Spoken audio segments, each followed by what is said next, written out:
Hi, simple ഇൻട്രസ്റ്റിൻ്റെ question ആണ്.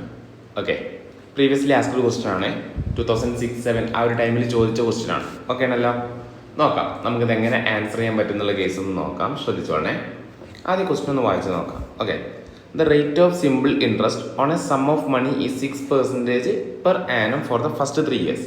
അപ്പോൾ ആദ്യത്തെ 3 വർഷം, ഓക്കെ, ആദ്യത്തെ 3 വർഷം നമുക്ക് എത്ര പെർസെൻറ്റേജ് വെച്ച് കിട്ടും? നമുക്ക് 6%. ഓക്കെ ആണല്ലോ. ഓക്കെ, അപ്പോൾ 6%, ടോട്ടൽ എത്ര ശതമാനം കിട്ടും? 6 അല്ലേ? 6, 12, 18. അപ്പോൾ ടോട്ടൽ എനിക്ക് അവിടെ 18% കിട്ടി അല്ലേ? ആദ്യത്തെ ഒരു വർഷം 6%, അടുത്ത വർഷം 6% കിട്ടുമ്പോൾ 12% ആയിട്ട് മാറി, പിന്നെ 6% കിട്ടുമ്പോൾ 18% ആയിട്ട് മാറി ആണല്ലോ. ഇനി പിന്നെയോ 8% വെച്ച് കിട്ടുന്നുണ്ട്. ഓക്കെ ആണല്ലോ. ഓക്കെ, 8% വെച്ച് എത്ര വർഷത്തേക്കാണ്? For next 5 years. അപ്പോൾ അടുത്ത 5 വർഷത്തേക്ക് എനിക്ക് 8% വെച്ച് കാൽക്കുലേറ്റ് ചെയ്യുവാണെന്നുണ്ടെങ്കിൽ ടോട്ടൽ എത്ര ശതമാനം കിട്ടും? 8 അല്ലേ? 8%. സോ ടോട്ടൽ 8 into 5 40% എനിക്ക് കിട്ടും. ഓക്കെ ആണല്ലോ. അപ്പോൾ എനിക്ക് ടോട്ടൽ അവിടെ 40% കിട്ടിയേ. ഇനിയോ and 10% per annum for beyond 8 years. 8 വർഷത്തിന് ശേഷം എത്ര വർഷമുണ്ടോ അതിന് നമുക്ക് കിട്ടുന്നത് 10% ആണ്. അപ്പോൾ ടോട്ടൽ പിന്നെയോ അത് എത്ര വർഷമാണെന്ന് നമ്മളോട് പറഞ്ഞിട്ടില്ല അല്ലെ? ബിയോണ്ട് 8 years, 8 വർഷത്തിന് ശേഷം വരുന്നത്. If the simple interest accrued by the sum for a period for 10 years. അപ്പോൾ ടോട്ടൽ 10 years ആണെന്ന് പറഞ്ഞിട്ടുണ്ട്. അപ്പോൾ ഓൾറെഡി ഇപ്പം എത്ര വർഷം കഴിഞ്ഞു? 3ഉം 5ഉം 8 വർഷം കഴിഞ്ഞു അല്ലേ? അപ്പം ഇനി ബാക്കി എത്ര വർഷം അവിടെ ഉണ്ട്? 2 വർഷം കൂടെ ഉണ്ട്. ഈ 2 വർഷം നമുക്ക് കിട്ടുന്നത് എത്ര ശതമാനമാണ്? 10%.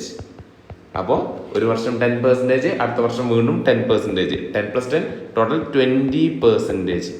അപ്പോൾ എനിക്ക് ടോട്ടൽ എത്ര പെർസെൻറ്റേജ് ഇവിടെ അവൈലബിൾ ആക്കി തന്നു? നമുക്കൊന്ന് കാൽക്കുലേറ്റ് ചെയ്യാം. 18 + 40 + 20 ടോട്ടൽ എനിക്ക് കിട്ടിയത് 78% ആണ്. ടോട്ടൽ എനിക്ക് ഇവിടെ കിട്ടിയത് 78% ആണ്. ഓക്കെ ആണല്ലോ. ഇനി എന്താ നമ്മളോട് പറഞ്ഞിട്ടുള്ളത്? If the simple interest accrued by the sum for a period for 10 years is 1560. അപ്പോൾ ഈ 1560 എന്ന് പറഞ്ഞു കഴിഞ്ഞാൽ എന്താണ്? ഇൻട്രസ്റ്റ് ആണ്. ഓക്കെ ആണല്ലോ. Okay, the sum is, sum എന്ന് പറയുമ്പോൾ എന്നോട് കാണാൻ വന്നത് പ്രിൻസിപ്പൽ എന്ത് കിട്ടും എന്നുള്ളതാണ്. ഓക്കെ, സിമ്പിൾ ഇൻട്രസ്റ്റിൻ്റെ കേസിലല്ല, ശ്രദ്ധിച്ചോ. ഇൻട്രസ്റ്റിൻ്റെ കേസിൽ ഒരു തുകയെ അതിൻ്റെ പെർസെൻറ്റേജ് കൊണ്ട് ഡിവൈഡ് ചെയ്ത് കഴിഞ്ഞാൽ നമുക്ക് 100% കിട്ടും. എങ്ങനെ? ഒരു എമൗണ്ടിനെ അതിൻ്റെ പെർസെൻറ്റേജ് കൊണ്ട് ഡിവൈഡ് ചെയ്ത് കഴിഞ്ഞാൽ എനിക്ക് എന്ത് കിട്ടും? 100% കിട്ടും. ഈ 100% എന്ന് പറഞ്ഞു കഴിഞ്ഞാൽ അത് പ്രിൻസിപ്പലാണ്. അപ്പോൾ നമ്മൾ നോക്കുക, ഇവിടെ ഇൻട്രസ്റ്റ് വരുന്നത് 1560 റുപ്പീസാണ് അല്ലേ?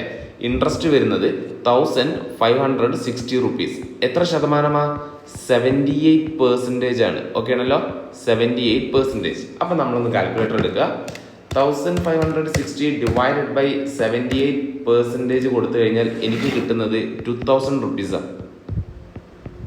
സോ ഇതാണ് നമ്മുടെ പ്രിൻസിപ്പൽ എന്ന് പറയുന്നത്. Okay, so answer is option B. Okay ആണല്ലോ. ആൻസർ നമുക്ക് കിട്ടുന്നത് എന്താണ്? Option B, 2000 rupees. ഇതാണ് കേസ് വരുന്നത്. ക്ലിയർ ആണല്ലോ. വളരെ ഈസി ആയിട്ട് ആൻസർ ചെയ്യാൻ പറ്റുന്നതാണ് കേട്ടോ. സോ നമ്മളിങ്ങനെ എഴുതി ചെയ്യുമ്പോൾ കുറച്ച് ലെങ്തി ആയിട്ട് തോന്നും. പക്ഷേ കാൽക്കുലേറ്റർ എടുക്കുകയാണെന്നുണ്ടെങ്കിൽ ഒറ്റയടിക്ക് ചെയ്യാൻ വേണ്ടി എന്ത് ചെയ്താൽ മതി? കാൽക്കുലേറ്ററിനകത്ത് ആദ്യത്തെ 3 വർഷത്തേക്ക് 6%. അപ്പോൾ 3 × 6 എന്ന് അടിക്കുക, M+ അടിക്കുക. അപ്പം ഈ 18% എവിടെ കയറും? മെമ്മറിക്കകത്ത് കയറും. പിന്നെയോ അടുത്ത 5 വർഷത്തേക്ക് 8%. അപ്പോൾ 5 × 8 എന്ന് അടിക്കുക, M+ അടിക്കുക. അപ്പോൾ 40% മെമ്മറിക്കകത്ത് കയറും. ഓക്കെ ആണല്ലോ. എന്നിട്ട് 2 × 10 എന്നടിക്കുക, M+ അടിക്കുക. ഓക്കെ, അപ്പോൾ MRC അടിച്ചു കഴിഞ്ഞാൽ എനിക്ക് 78 കിട്ടും. ഓക്കെ, ഇനി കാൽക്കുലേറ്റർ എടുത്തിട്ട് 1560 ഡിവൈഡഡ് ബൈ MRC അല്ലേ? എന്നിട്ട് എന്ത് ചെയ്യുക? പെർസെൻറ്റേജ് ബട്ടൺ കൊടുത്താൽ മതി. ഓക്കെ, MRC അടിച്ചിട്ട് പെർസെൻറ്റേജ് ബട്ടൺ കൊടുക്കുക. അപ്പോൾ നിങ്ങൾക്ക് ആൻസർ കിട്ടും. ഓക്കെ ആണല്ലോ. അപ്പോൾ ഇങ്ങനെ ചെയ്താൽ കുറച്ചുകൂടി എളുപ്പമുണ്ടാവും. 1560 ഡിവൈഡഡ് ബൈ MRC അടിക്കുമ്പോൾ ഓൾറെഡി അവിടെ 78 വരും. എന്നിട്ട് ആ പെർസെൻറ്റേജ് ബട്ടൺ അടിച്ചു കഴിഞ്ഞാൽ നിങ്ങൾക്ക് എന്ത് കിട്ടും? 2000 എന്ന് പറയുന്ന ആൻസർ കിട്ടും. സോ കുറച്ചുകൂടി ഈസി ആയിരിക്കും. ഓക്കെ.